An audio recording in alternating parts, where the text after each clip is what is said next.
things. He has really nice clothes. He looks good. He's a hip guy. He's a very cool guy. Is Leo a hip guy? No, Leo is not hip guy. No, not Leo. Leo's not a hip, cool guy. Andy is a hip guy. Andy is a cool guy. So is Andy hip, or is he a dork, a Hip. nerd? Hip, Andy hip. Well, Andy is a hip guy. Andy is hip.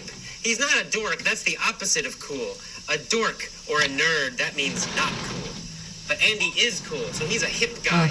Andy is a very hip guy. So, who is a hip guy? Andy.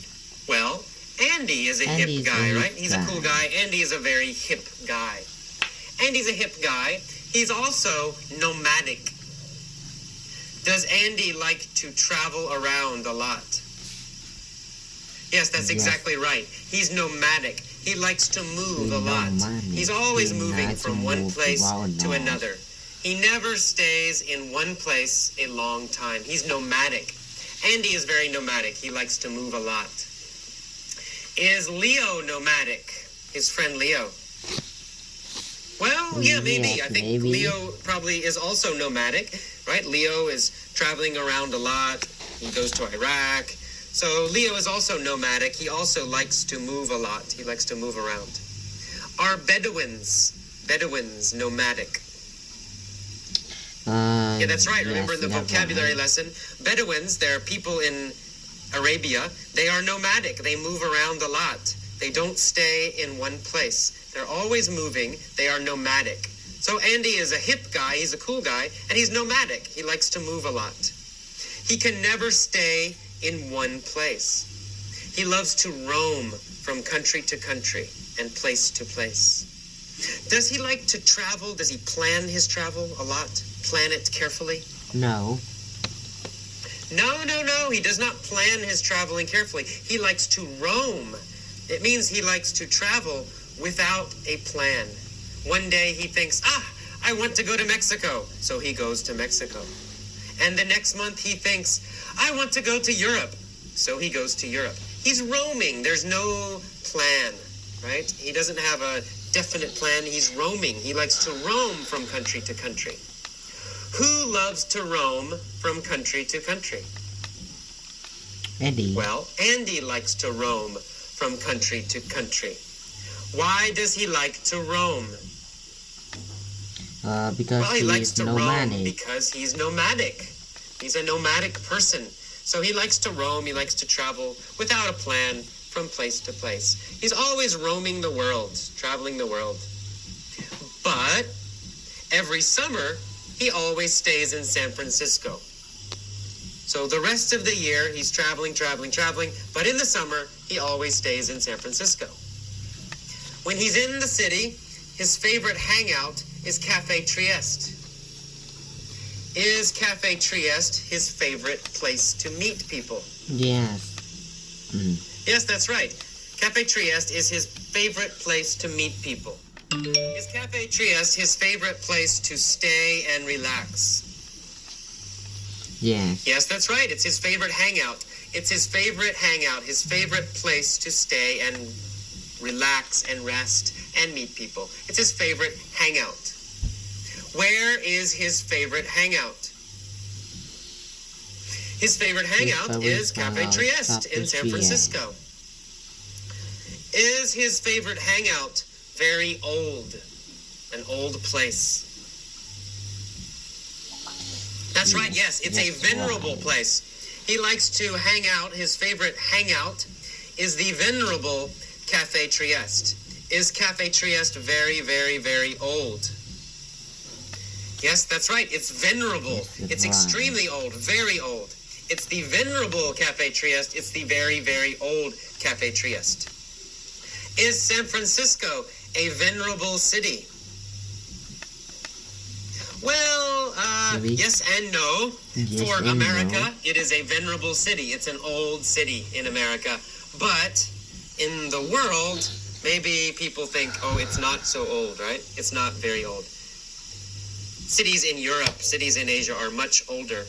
But in America, we think, oh, San Francisco is a venerable city, a very old city. And Cafe Trieste is a venerable cafe.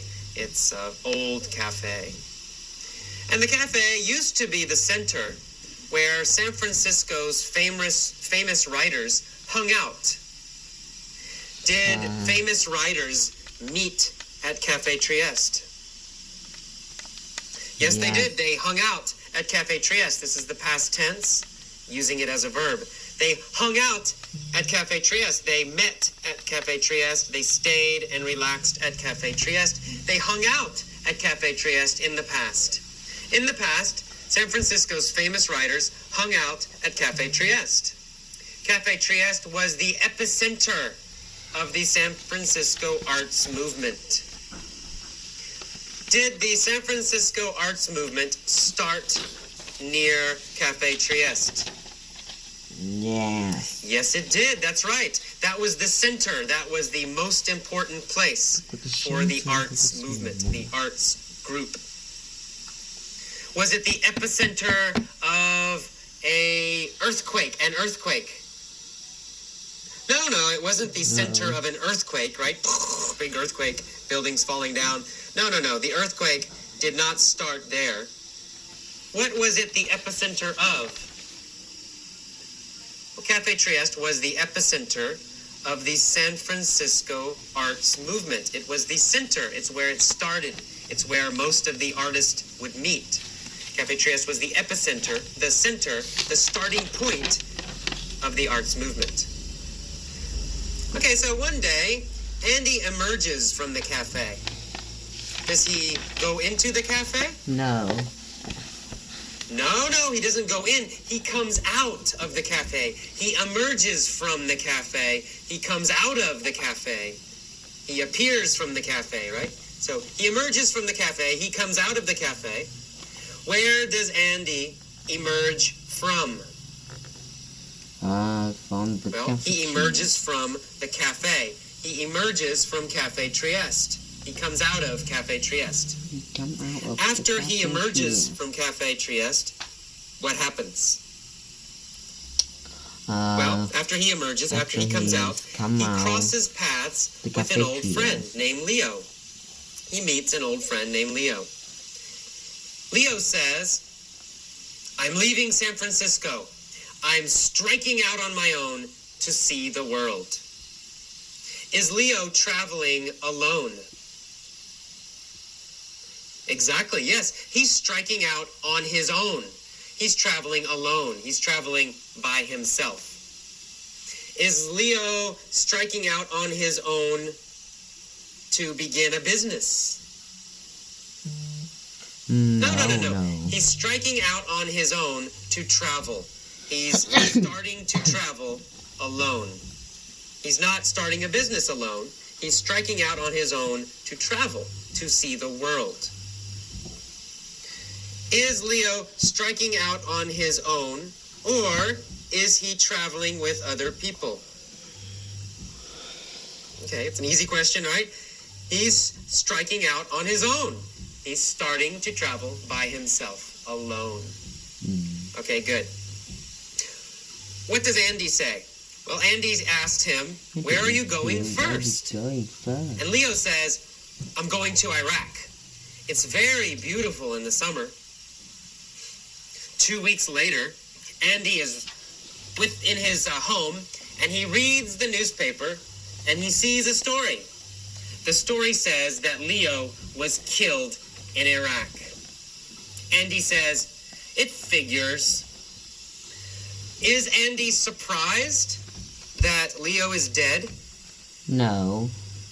No, he's not surprised. He says, it figures, right? He expected this. He thinks, I'm not surprised.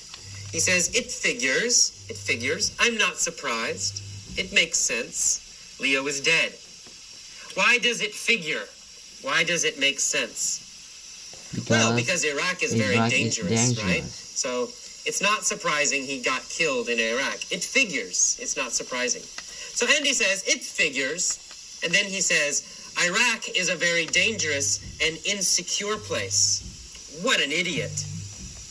Is Iraq a safe place? A secure place?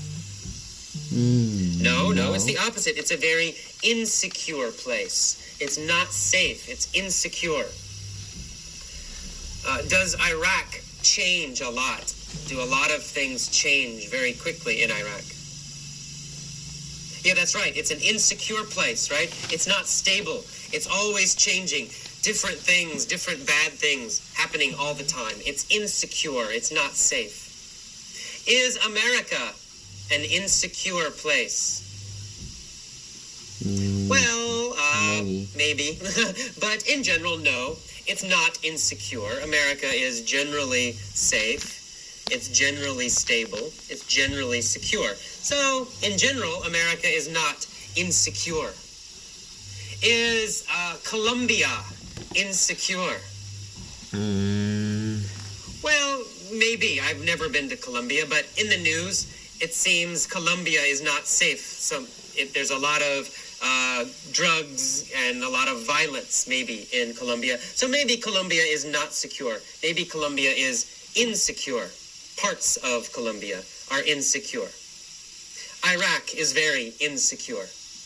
And so he says, what an idiot. Why did he travel to Iraq? Okay, very good. Let's go back.